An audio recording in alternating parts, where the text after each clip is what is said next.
Assalamualaikum Bapak Ibu pasti semuanya dimanapun berada. Bagaimana kabar hari ini Bapak Ibu? Semoga semuanya sehat-sehat ya. Salam sejahtera buat kita semua. Selamat berjumpa kembali kita di Budaya Keselamatan, Keamanan, dan Pelayanan. Ya, kali ini kita sudah memasuki pertemuan keempat ya Bapak Ibu. Ya, jadi hari ini kita masih pertemuan keempat. Di pertemuan keempat ini kita akan membahas tentang manajemen keamanan kapal. Kalau kemarin tentang keselamatan yang berkaitan dengan asymptote ya. Nah, kalau sekarang kita membahas tentang keamanan ya, manajemen keamanan kapal. Kalau berbicara tentang manajemen keamanan kapal, pastinya ini sangat erat dengan yang namanya ISPS Code ya. Ini sangat erat dengan ISPS Code atau Kode Keamanan Kapal dan Fasilitas Pelabuhan Internasional ya. Jadi ini berkaitan erat dengan ISPS. Kita lihat di dalamnya yang pertama, untuk perusahaan pelayaran sesuai dengan kewajibannya ya. Perusahaan pelayaran sesuai dengan kewajibannya diharuskan untuk mendokumentasikan tanggung jawab, mendokumentasikan wewenang, dan juga hubungan kerja antara seluruh personil. Ya. Dan juga di sini melaksanakan serta memeriksa pekerjaan yang berkaitan, ya, yang berpengaruh terhadap keselamatan, berpengaruh terhadap keamanan, ya, kapal, dan juga berpengaruh terhadap keselamatan, keamanan, fasilitas pelabuhan. Nah, di sini meliputi beberapa hal, dan kita ketahui bahwa untuk tingkat keamanan itu ada 3 ya. Ada tingkat keamanan 1, tingkat keamanan level 2, ya, dan ada level 3. Ya. Nah, yang pertama di sini, pada keamanan tingkat siaga 1, aktivitasnya harus dilaksanakan melalui cara-cara yang tepat. Jadi pada semua kapal, ini berpedoman pada petunjuk pelaksanaan yang terdapat pada bab 11 ya, strip 2 pada bagian A dan bagian B pada ISPS Code. Apa itu isinya ya? Jadi di bagian A itu tentang ketentuan wajib ya, di bab 11 strip 2 untuk ISPS Code di bagian A ini adalah berisi tentang ketentuan wajib. Jadi makanya di sini berpedomannya pada ini, ketentuan wajib dulu yang A. Nah, ketentuan wajib ini jadi berisi serangkaian peraturan yang harus dipatuhi secara wajib oleh kapal dan juga oleh fasilitas pelabuhan. Untuk apa? Untuk meningkatkan keamanan. Fokus utamanya pada bagian A ini adalah pada penilaian keamanan untuk mengidentifikasi. Mengidentifikasi apa? Potensi ancaman dan juga menentukan langkah-langkah yang diperlukan untuk mencegah insiden keamanan. Jadi kita identifikasi. Jadi dari fokus utamanya di sini ya, kita mengidentifikasi untuk tahu nih, ini masuk dalam keamanan level berapa nih. Ya, penilaian keamanan level berapa. Jadi kita bisa mengidentifikasi, dengan cara mengidentifikasi, maka kita juga bisa mengetahui langkah-langkah apa aja yang kita perlukan ya untuk mencegah adanya insiden keamanan. Di dalamnya ini termasuk juga untuk membuat rencana keamanan kapal ya, termasuk juga rencana keamanan fasilitas pelabuhan. Dan juga di poin A ini ya, serta petunjuk petugas keamanan khusus seperti petugas keamanan perusahaan atau kita sering sebut dengan CSO ya. Terus dan petugas keamanan fasilitas pelabuhan atau PFSO. Nah, itu bagian yang A. Terus kalau yang bagian B kan pedomannya dari bagian A dan B. Bagian yang B ini adalah berisi tentang panduan. Panduan dan rekomendasi. Kalau bagian A tadi berisi tentang ketentuan wajib ya, peraturan-peraturan yang harus dilalui, harus dipenuhi dan lain sebagainya. Kalau bagian B ini berisi tentang panduan dan rekomendasi. Jadi di bagian B ini dalam ISPS bab 11 ini ya, ini bagian B ini menyediakan pedoman dan rekomendasi untuk membantu dalam penerapan ketentuan wajib, di mana ini tadi diatur berkaitan dengan bagian A, kewajiban, ketentuan wajib. Nah, meskipun bagian B ini tidak bersifat wajib, karena bagian A yang bersifat wajib, nah panduan ini memberikan kerangka kerja yang komprehensif untuk bagian B. Untuk apa? Untuk memastikan kepatuhan yang efektif terhadap ISPS Code.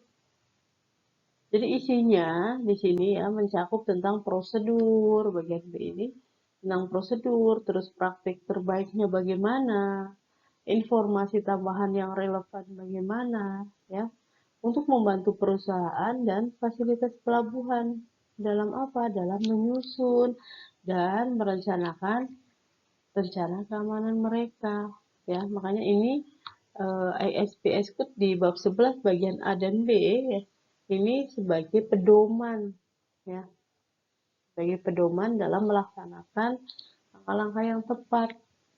Nah, terus poin yang kedua, ya, jadi langkah-langkahnya yang tepat tadi untuk yang kedua ini untuk memastikan bahwa pelaksanaan semua tugas-tugas keamanan kapal ini berada pada tempatnya.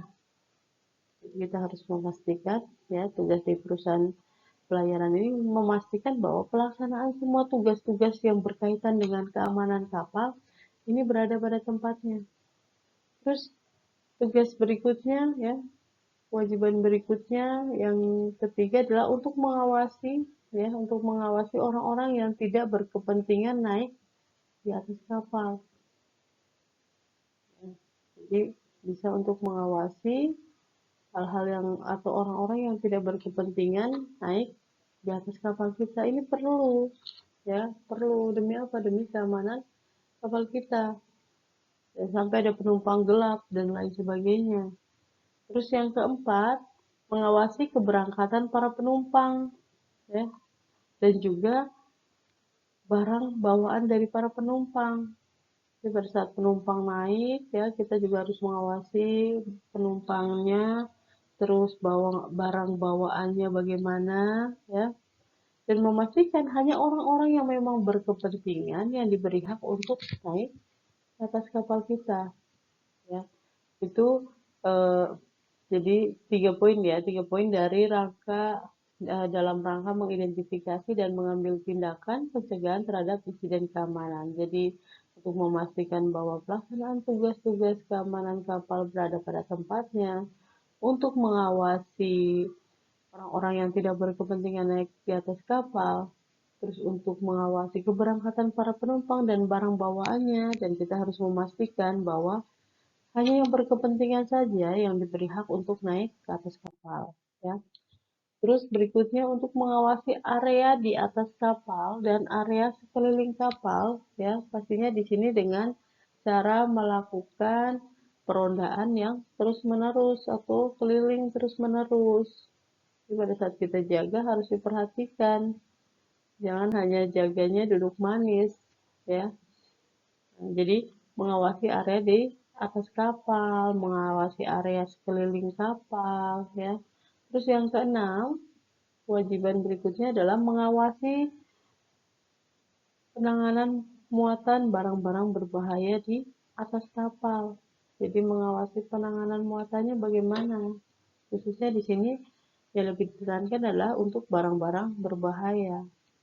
Dan yang ketujuh, memastikan bahwa komunikasi keselamatan dan juga keamanan kapal dan juga fasilitas pelabuhan selalu dalam keadaan siap operasi. Jadi bukan berarti sekarang dalam level aman terus ini diabaikan, tidak. Jadi kita tetap harus memastikan bahwa komunikasi keselamatan dan keamanan kapal dan juga fasilitas pelabuhan itu selalu dalam keadaan siap operasi. Itu pada yang agak satu ya. Nah, sekarang pada siaga 2, pada tingkat siaga 2, tindakan pencegahan tambahan, karena siaga 2 otomatis di sini keadaannya sudah mulai meningkat ya. Karena kalau siaga 1 ya atau level 1 dalam ISPS itu kan ada 3 level. Level keamanan kapal level 1, level 2, level 3 ya. Nah, level 1 ini masih dalam keadaan normal. Berarti aktivitasnya itu masih berjalan normal seperti biasa. Bongkar muat seperti biasa. Penumpang di kapal penumpang naik turun seperti biasa. Pokoknya masih bisa beroperasi seperti biasa. Nah, kalau yang level 2 ini ada pencegahan tambahan. Karena apa? Kondisinya sudah mulai meningkat nih. Mulai ada yang tidak eh, aman atau mungkin ada info-info yang membuat panik dan lain sebagainya ya, atau hal-hal yang ada kerusuhan yang mulai meningkat dan lain sebagainya ya. Jadi pada tingkat 2 itu keadaannya mulai meningkat, dan pada level 3 ini adalah keadaan yang sangat luar biasa. Level 3 ya. Level 3 ini masuknya sangat luar biasa.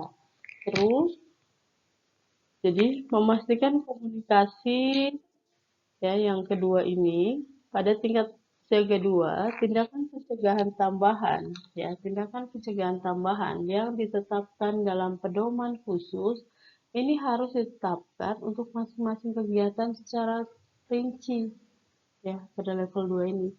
Sebagaimana dimaksud dalam poin B yang tadi dalam ISPS Code ya. Yang dimaksud dalam poin B, apa tadi yang dimaksud dalam poin B?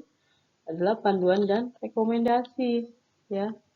Jadi ini harus memperhatikan petunjuk pelaksanaan yang terdapat pada bagian B di ISPS Code. Pada level 2. Terus pada level 3 bagaimana? Pada level 3 tindakan pencegahan khusus lebih lanjut karena keadaannya sudah luar biasa ya. Apakah dari level 1 bisa langsung ke level 3? Bisa ya, karena misalnya dalam keadaan aman tiba-tiba terjadi kerusuhan tanpa diketahui keadaan sebelumnya bagaimana meningkatnya, bagaimana bisa terjadi. Atau pada saat keadaan aman tiba-tiba ada bom atau ada lain sebagainya, kan bisa dari level 1 langsung naik ke level 3. Jadi tidak selalu dari level 1 aman mulai meningkat baru level yang sangat luar biasa ya, tidak selalu. Jadi kita tetap harus siaga walaupun tadinya kapal kita dalam level 1 atau aman-aman ya. Nah, jadi pada level 3 atau tingkat siaga 3, tindakan pencegahan khusus lebih lanjut ya. Khusus berarti maksudnya apa? Ini berkaitan dengan keadaan yang saat itu. Ada terorisme berarti khusus untuk menangani terorisme. Ada perompakan berarti khusus untuk menangani masalah perompakan ya. Jadi pada level 3 ini tindakan pencegahan khusus lebih lanjut, di mana ini ditetapkan dalam rancangan masing-masing kegiatan secara terperinci. Sama juga ya yang dimaksud dalam bagian B ya, bagian B tentang rekomendasi dan juga panduannya. Jadi prosedurnya bagaimana, praktik terbaiknya bagaimana, informasi tambahan yang relevan bagaimana ya pada poin B itu ya, untuk membantu informasi ini untuk membantu perusahaan dan fasilitas pelabuhan dalam apa? Dalam menyusun, dalam menerapkan rencana keamanan kapal mereka ya.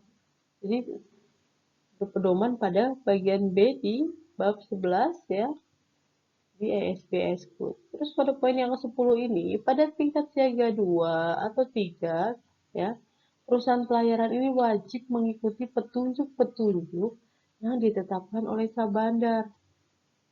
Kenapa? Karena Sabandar ini selaku pemegang kuasa undang-undang atau otoritas negara.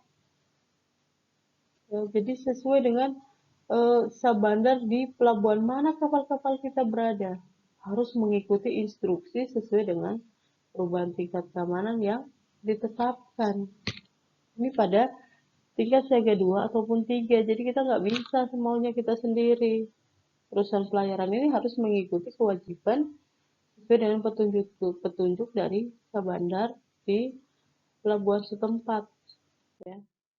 Nah, sebelum memasuki suatu pelabuhan atau sedang berada dalam suatu pelabuhan yang telah menetapkan tingkat 2 atau tingkat 3, maka setiap nahkoda ini ya sebelum memasuki pelabuhan, di mana pelabuhan yang akan kita masuki dia masuk di level 2 atau 3, Maka setiap nakoda ini harus memperhatikan petunjuk-petunjuk yang ditetapkan oleh Syah Bandar atau pelabuhan setempat atau otoritas setempat, dan harus mengkonfirmasikan kepada petugas keamanan perusahaan dan juga petugas keamanan fasilitas pelabuhan, ya, jadi CSO dan juga PFSO, ya, tentang implementasi awal tindakan dan prosedur yang harus dilakukan oleh para petugas keamanan kapal dan juga fasilitas pelabuhan. Ini kalau kita mau masuk ke sebuah pelabuhan di mana pelabuhan tersebut sudah menerapkan security level 2 ataupun security level 3, tingkat keamanan level 2 atau tingkat keamanan level 3. Nah, ini harus diperhatikan. Ya, jadi pada saat kita mau masuk itu harus memperhatikan sesuai dengan petunjuk-petunjuk yang ditetapkan oleh Sabandar dari pelabuhan setempat, ya. Terus dalam kasus level 3 atau tingkat 3, di sini harus memperhatikan secara tepat. Ya, level 3 ini adalah keadaan yang luar biasa, ya. Tingkat 3 keadaan yang luar biasa. Maka dari itu dalam kasus tingkat 3 ini harus memperhatikan secara tepat instruksi-instruksi yang dikeluarkan oleh negara-negara atau otoritas pelabuhan setempat. Dan sampai kita semaunya sendiri. Dan ini dalam keadaan yang emergensi, sedang tidak aman, ya. Keadaannya luar biasa. Dan jadi kita harus mengikuti instruksi yang dikeluarkan oleh negara-negara pelabuhan setempat, mana negara pelabuhan setempat tersebut sudah menetapkan ini loh, sudah masuk di level 3, ya. Jadi setiap nakodanya ya harus melaporkan berbagai kesulitan di dalam implementasi pelaksanaannya, karena kita harus ngikutin instruksi yang dikeluarkan. Nah, dalam situasi demikian, petugas keamanan kapal dan petugas keamanan fasilitas pelabuhan, ya, CSO dan PFSO, Polsek, ya. Jadi CSO dan PFSO di sini dianjurkan untuk berhubungan dan berkoordinasi, ya, berhubungan dan berkoordinasi tentang tindakan yang akan diambil jika suatu kapal diwajibkan oleh Sabandar atau otoritas negara, ya, otoritas negara pelabuhan setempat dalam menetapkan atau telah berada pada suatu tingkatan keamanan yang lebih tinggi, ya, dibandingkan yang ditetapkan untuk pelabuhan tempat kapal harus masuk atau di mana kapal telah berada. Maka setiap nakoda kapal di sini harus memberitahukan kepada Sabandar dan juga pelabuhan tempat. Jadi di poin yang ke-13 ini, dalam situasi demikian yang masuk di level 3, baik itu petugas keamanan kapal atau CSO, ya, atau Company Security Officer, dan juga petugas keamanan fasilitas pelabuhan, ya, PFSO atau Port Facility Security Officer, ya. Di sini dianjurkan untuk berhubungan dan berkoordinasi tentang tindakan yang akan diambil, ya, jika suatu kapal ini diwajibkan oleh Sabandar atau otoritas negara pelabuhan setempat dalam menetapkan atau telah berada pada suatu tingkat keamanan yang lebih tinggi, ya. Jadi ini eh, baik itu petugas keamanan kapal dan juga petugas keamanan perusahaan, ya, petugas keamanan kapal, ya, dan petugas keamanan pelabuhan atau SSO, ya, petugas keamanan kapal. Nah, Chief Security Officer. Kalau CSO itu lebih ke perusahaan, ya. Kalau CSO ke kapalnya. Oke. Terus yang ke-14, dalam situasi yang demikian, maka petugas keamanan kapal, ya, SSO ini dapat bertindak sebagai penghubung, ya. Dalam security level 3 tadi, dalam situasi yang demikian, ya, petugas keamanan kapal atau SSO, Chief Security Officer, ini dapat bertindak sebagai penghubung dengan petugas keamanan fasilitas pelabuhan.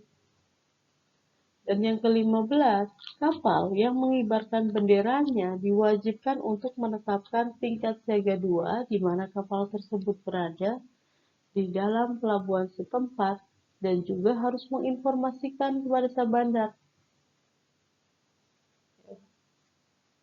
menginformasikan kepada sah bandar di pelabuhan setempat dan juga kepada negara pantai yang terdekat dari mereka tentang apa? Tentang informasi yang mungkin mempengaruhi keselamatan, mungkin mempengaruhi keamanan maritim di wilayahnya. Ini untuk level 2-nya ya, yang mengibarkan bendera wajib menetapkan tingkat siaga level 2. Nah, segera setelah memberitahukan kepada nakoda ya tentang tingkat keamanan yang bisa diterapkan di negara-negara pantai atau negara-negara bendera peserta konvensi. Di sini harus memperhatikan petunjuk pelaksanaan yang dimaksud dalam bagian B tentang pedoman tadi, ya, tentang saran-saran, tentang SOP-nya, prosedur, dan lain sebagainya. Jadi memberitahu nakoda ya tentang segala tindakan keamanan yang harus mereka ambil jika diperlukan terhadap tindakan yang telah diambil oleh negara-negara peserta konvensi. Jadi tindakannya apa sih yang harus dilakukan ya dalam hal memberikan perlindungan terhadap ancaman tersebut. Nah, perusahaan pelayaran harus memastikan bahwa rancangan keamanan kapal ini berisi tentang suatu statement jelas yang menegaskan bahwa nakoda ini ya mempunyai otoritas untuk membatalkan atau menolak dan bertanggung jawab untuk membuat keputusan berkaitan dengan keselamatan, keamanan kapal, ya. Jadi perusahaan pelayaran ini harus memastikan bahwa rancangan keamanan kapal ini berisi tentang sesuatu yang jelas, statement yang jelas. Di mana di sini bisa menegaskan bahwa nakoda ini mempunyai otoritas, mempunyai kewenangan untuk membatalkan atau menolak dan bertanggung jawab untuk membuat keputusan yang berkaitan dengan keselamatan dan keamanan kapal.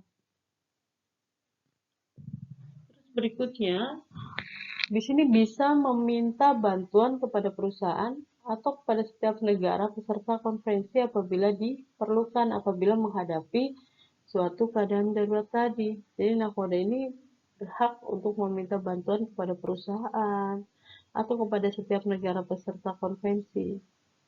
Dan poin yang ke-19, perusahaan pelayaran ini wajib memastikan bahwa perwira keamanan perusahaan, nakoda, dan perwira keamanan kapal ini diberi dukungan penuh ya, untuk memenuhi tanggung jawab dan tugas-tugas mereka sesuai dengan bab 11 plus 2 tentang ESPSku tadi, baik itu bagian A tentang kewajiban dan juga bagian B tentang saran, tentang prosedur yang harus dilakukan dan lain sebagainya. Dan perusahaan pelayaran ini ya, jadi kewajiban perusahaan pelayaran berikutnya yang ke-20 ini adalah diharuskan mengangkat personil-personil keamanan yang terdiri dari perwira keamanan perusahaan yang berpangkalan di darat maupun perwira keamanan kapal untuk memberikan dukungan sepenuhnya pada nakoda dalam memenuhi tanggung jawab akan tugas-tugas mereka. Bagaimana yang dimaksud di bagian A di ISPS-ku tadi. Nah, ini adalah tentang kewajiban dan tanggung jawab dari suatu perusahaan pelayaran dalam keamanan. Nah, berikutnya kewajiban perusahaan pelayaran di sini sesuai kewajiban ya harus mengembangkan dan melaksanakan suatu sistem manajemen keselamatan dan juga keamanan kapal sesuai dengan persyaratan yang mencakup tentang kebijakan keselamatan dan perlindungan lingkungan, mencakup tentang instruksi dan prosedur untuk menjamin pengoperasian kapal yang aman bagaimana, perlindungan lingkungan yang sesuai itu bagaimana, ya. Terus mencakup untuk menentukan tingkat jalur kewenangan dan jalur komunikasi antara personil di darat dan juga personil di kapal, ya. Terus prosedur pelaporan kecelakaannya bagaimana, penyimpangan terhadap persyaratan sebaiknya dihindarkan yang bagaimana, ya. Terus prosedur untuk persiapan dan penanggulangan keadaan daruratnya, ya, prosedur untuk persiapan dan penanggulangan keadaan daruratnya, terus prosedur audit intern dan tinjauan manajemen harus dipelihara. Dan yang kedelapan, diharuskan juga menetapkan suatu sistem dokumentasi sesuai dengan tanggung jawab dan wewenang dalam hubungan kerja antara seluruh personil yang mengatur, antara seluruh personil yang melaksanakan, dan juga antara seluruh personil yang memeriksa pekerjaan yang berkaitan dengan pastinya keselamatan keamanan kapal, serta pencegahan pencemaran. Yang kesembilan, kewajibannya adalah bertanggung jawab untuk menjamin tersedianya sumber daya yang memadai dan dukungan dari darat agar petugas yang ditunjuk dapat melaksanakan tugasnya dengan tepat dan benar. Jadi, bertanggung jawab untuk menjamin tersedianya sumber dayanya. Kalau sumber daya nggak tersedia, ya bagaimana bisa melaksanakan tugas dengan baik, ya kan? Nah, terus diwenangkan untuk mengangkat petugas keamanan perusahaan atau CSO yang bertindak sebagai perwira ya untuk satu kapal atau lebih tergantung pada jumlah atau jenis kapal yang dioperasikan oleh perusahaan tersebut. Dengan syarat apa? Dengan syarat secara tegas disebutkan kapal mana yang bertugas ya, tempat bertugas dan harus bertanggung jawab.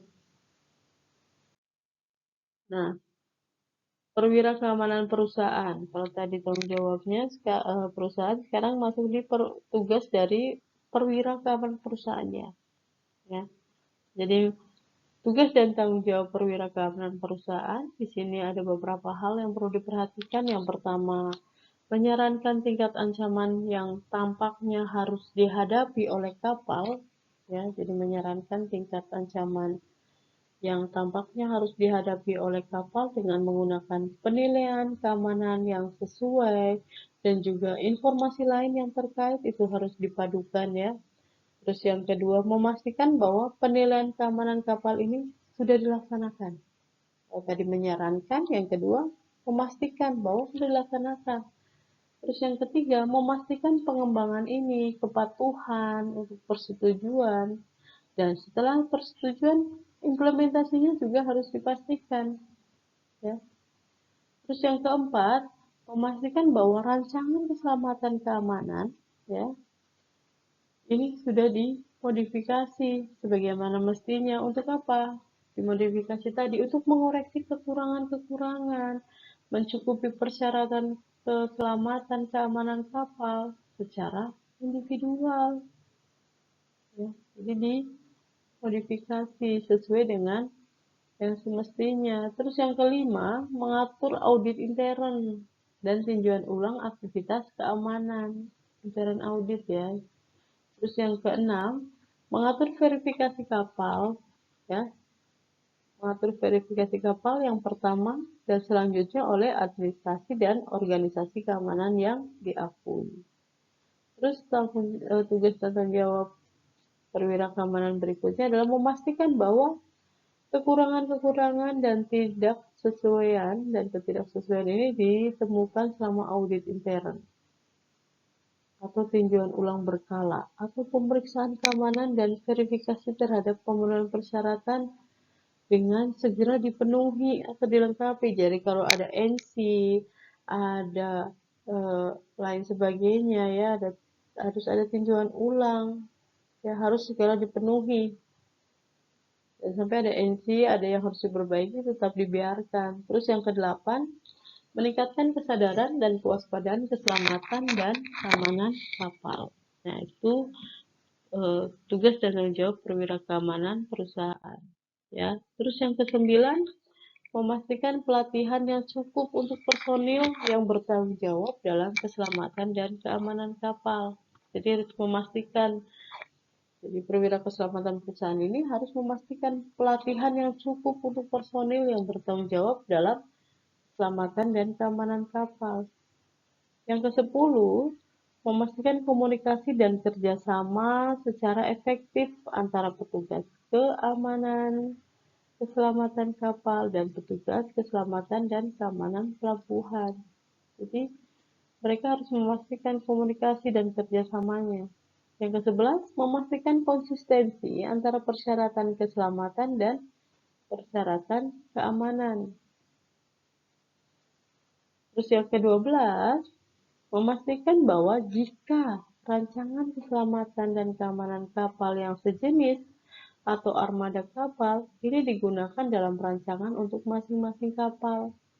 Jadi harus menyebutkan informasi khusus yang akurat. Dan yang ke-13 harus memastikan bahwa alternatif apapun ya atau pengaruh yang sama ini disetujui untuk kapal tertentu atau kelompok kapal yang diterapkan dan dipelihara ya.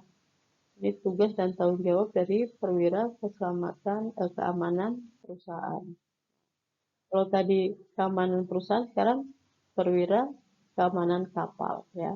Jadi tugas dan tanggung jawabnya melaksanakan pemeriksaan keselamatan dan keamanan kapal secara reguler untuk memastikan bahwa tata cara keamanan yang sesuai tetap terjaga. Ya, jadi ini perwira keamanan kapal. Jadi melakukan pemeriksaan keselamatan, melakukan pemeriksaan keamanan kapal, ini harus secara reguler. Untuk apa? Untuk memastikan bahwa tata cara keamanan ini sudah sesuai dan tetap terjaga.